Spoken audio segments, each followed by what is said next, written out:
Gowdy.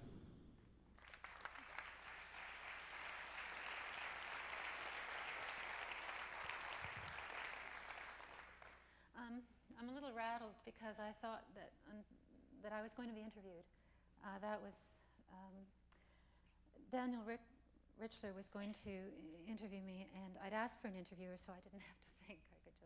I wanted my cognitive prosthesis, as Chris Dudney calls it. And when I heard it was going to be Daniel Richler, I was so happy. He, as most of you in this room know, he's a wonderful producer, novelist, intellect, guitarist, interviewer, and I thought this was going to be easy. And then just before I came on, he said, you don't need me.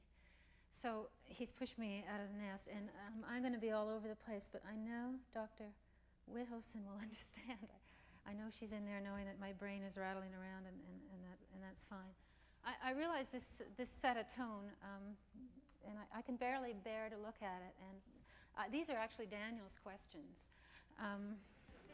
And his first question was, how do you tackle such a thing? Most people would turn the page. And what I did in my 20s and 30s was just mostly have fun and waste my time. It does not seem, in my 40s and as I'm approaching my 50s, does not seem seemly anymore. And I find, whether I want to or not, placing myself in exactly where I don't want to be, where I'm terrorized, and I can't bear this kind of thing. In another life, I would have been a zoologist. It's my amateur passion.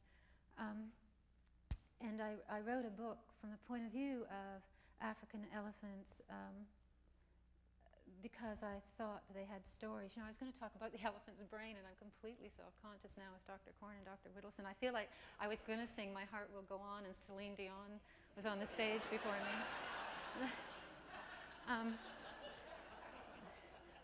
Please correct me later if I'm wrong, but partly why I chose elephants is I saw a wonderful documentary that some of you may have seen where a family of elephants were coming upon the bones of their dead, and they seemed, in every way I can understand these things, to mourn the bones. They picked them up reverently, they got very quiet, they sniffed them, they put them back down.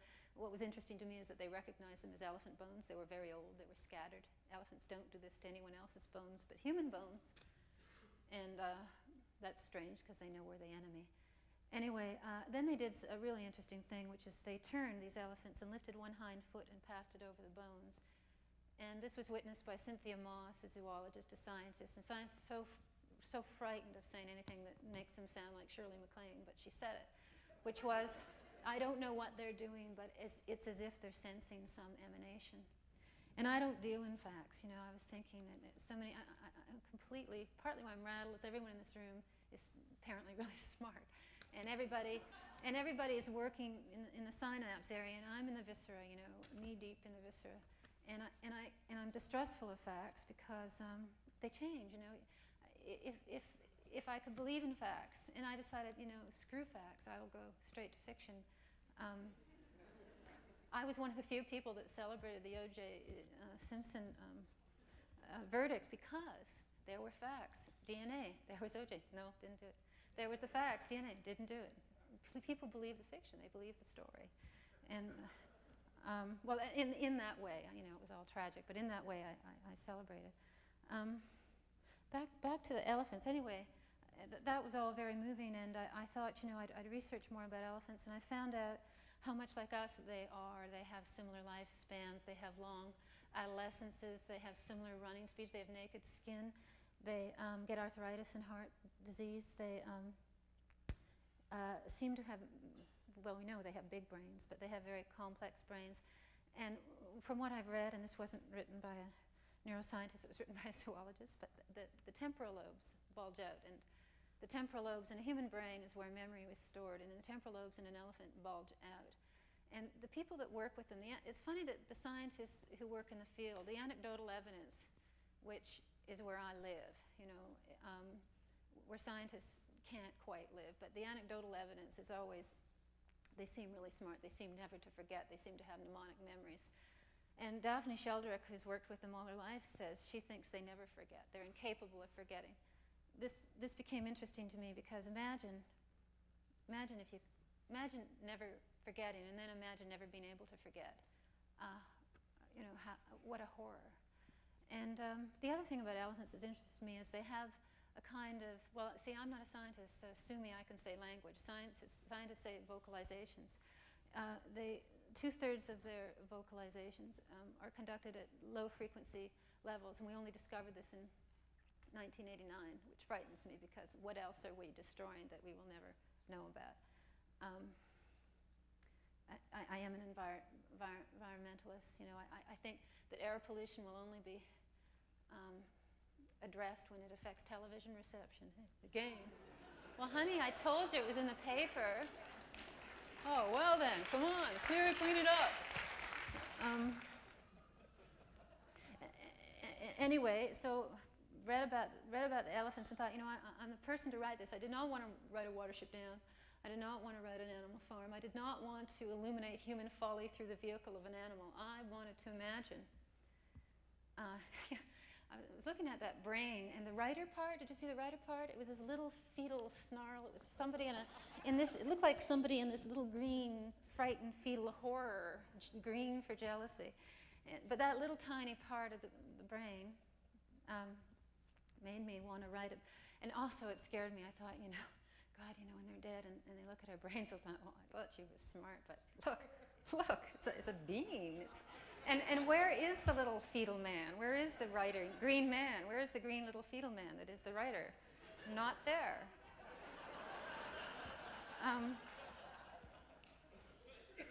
So what was I talking about? Oh, the elephants, yeah.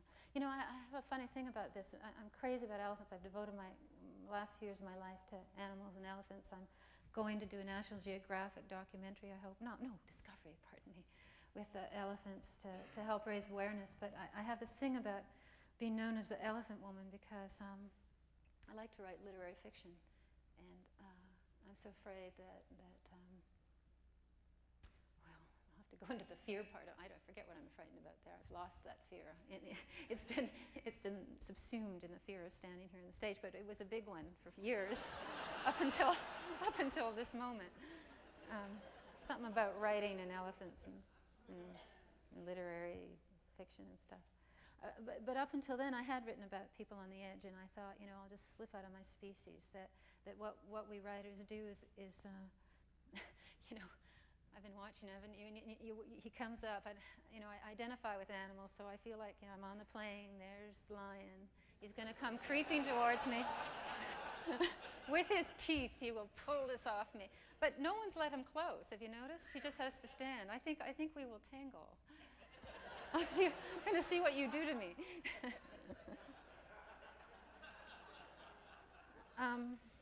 So when you stand, I swear I'll stop on a dime when you stand.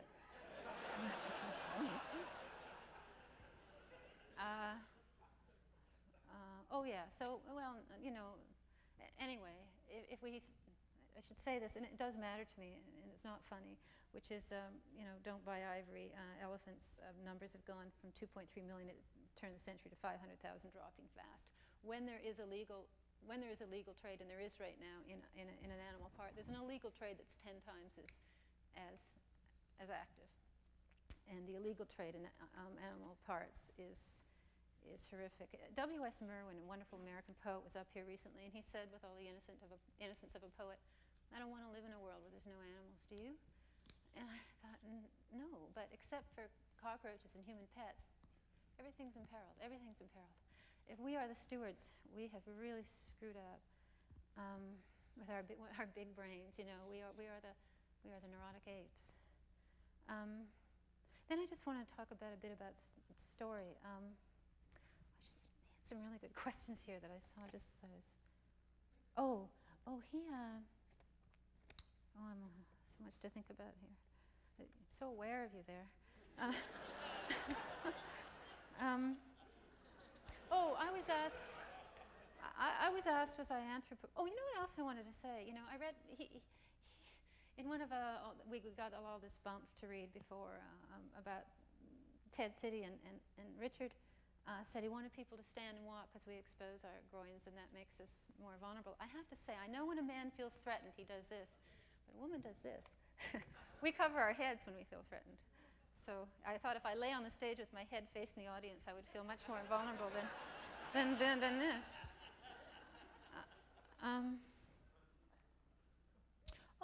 I don't go, I feel some obligation to talk about computers. I'm just got on the web, and I don't open my email. I know it's all there, just this thundering, all of them from my mother, and I've never opened my email. Charlie Packer said, I bet there's no one in this audience who hasn't gone on the porn site. I haven't gone on the porn site, not out of fear of, I've wanted to, but I'm sure they can find that out in a few years. And between 3 and 5, every Saturday night, Barbara Gowdy was looking at the, sheep porn site or something. Just what everybody expected.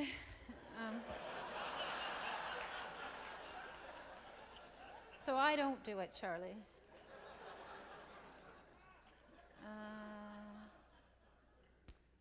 I was going to talk sort of more intelligently about story and stuff like that.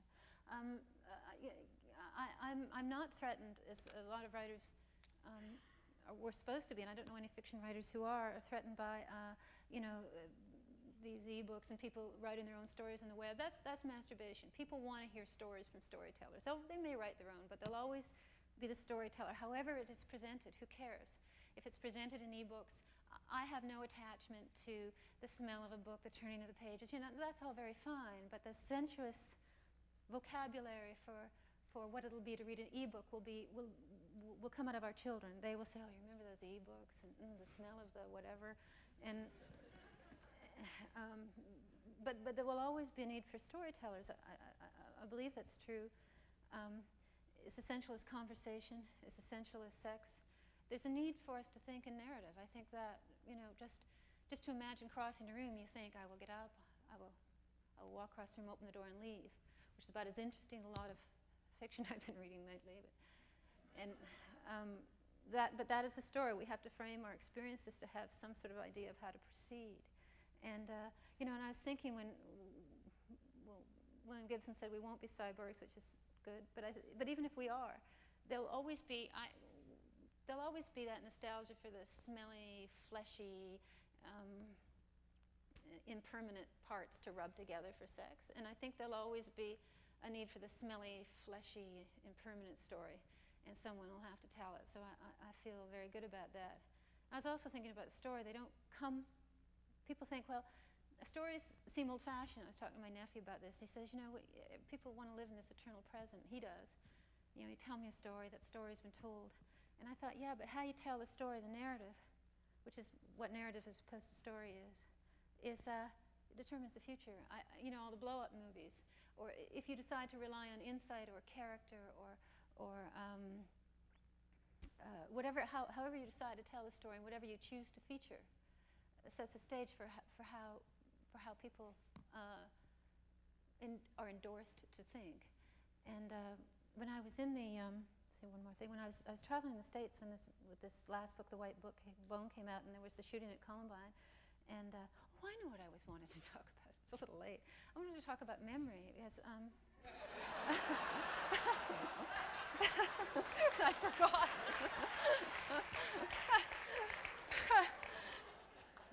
Isn't that something? Because elephants have long memories, and that. Anyway, then I'll say this, and then I'll get off. Which is that everyone was trying to figure out why these boys would do it. Is it violent videos? Is it no ethics? The parents off working, or whatever it was. And I thought, well, I think it's that they don't have any memory. They have no cultural memory. They have no spiritual memory. They have no geographical memory. And you ask kids, who's the president before? I've forgotten the current president. Whoever that is, nobody knows. Nobody knows their own cultural history, and that everything feeds.